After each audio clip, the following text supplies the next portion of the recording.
Ei saakeli, näytänköhän me joltakin aivan superjuntilta, kun mä tulin tänne Tampereen keskustorille. Mä sain justiin nämä meikäläisen flyerit, nää on aivan viimeisen päälle. Tukka ei oo mintis, mutta siis nämä flyerit on aivan viimeisen päälle. Näihin kannattaa kyllä tutustua. Mut sitten kato, kun pitää töiskipäällä käydä, sitten pitäisi olla hirveästi tää vaalikojuulla touhuulemas, niin sitten mä tulin suoraan tänne hommista. Niin mä vain mietin, että näytänköhän mä suurjuntilta. Mietinpähän vain. Siinä lukee ehdokas. Mitä mieltä olette tästä mun havituksesta? Voiko sanoa, että vie kansan miehenä menö, että ei ole liian rehusen näköinen. Suoraa töistä. Niin, suoraan ei töistä. Auta. Se justi. Mut täällä, katsotaan, haluaisiko joku?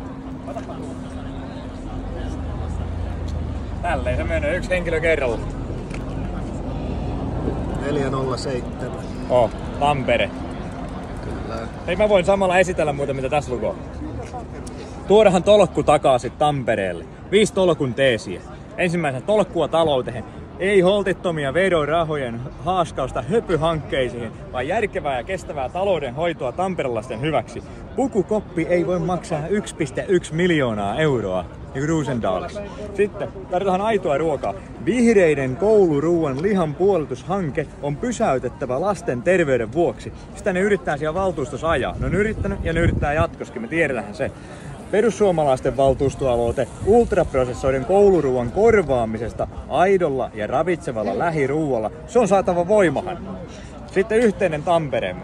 Kurpitsatalo ja Hirvitalon kaltaista paikallista yhteisöllisyyttä on vaalittava. Muuten se häviää.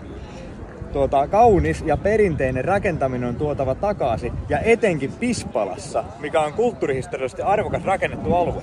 Ja kaupunki ei saa menettää sieluansa. Lähiluontokunta on 4. tolkun teesi. Iidesjärvi on entisöitävä kaivamalla se kaatopaikka pois siitä saastuttamasta. Ja Tahamelan historiallisen lähteen kunnostusmahdollisuudet on selvitettävä perin pohjin.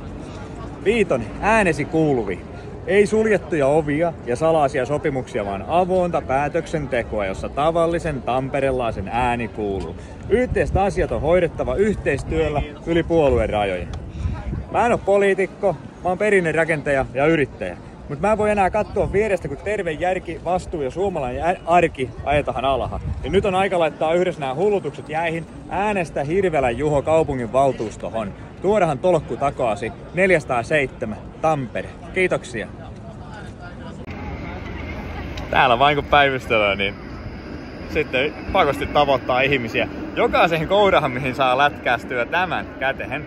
Ja sitten kun ne rupeaa tutustumaan näihin tolkun teeseihin, niin kyllä mä veikkaan tän miettii. Ne joutuu vähän harkitteen, että pitäisikö sitten käännöstää Hirvelän Juho kaupunginvaltuustoon numerolla 407.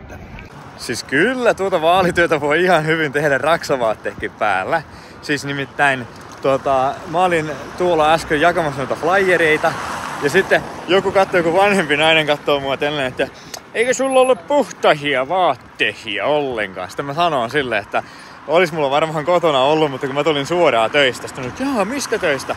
Sitten selitit, että me oltiin 1800-luvun torppaa tuossa kunnostamassa tuo Terälahdessa, niin sitten ne oli hetken aikaa, kun jutelin että sä ootkin aito ruunari, justiin, että no on se kyllä hienoa, että täällä on sellaisia tekijöitä oikein.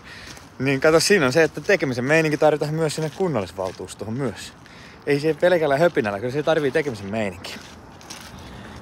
Mut tekemisen meininkiä niin 407. Hirvelän Juho, Tampereen kaupunginvaltuusto.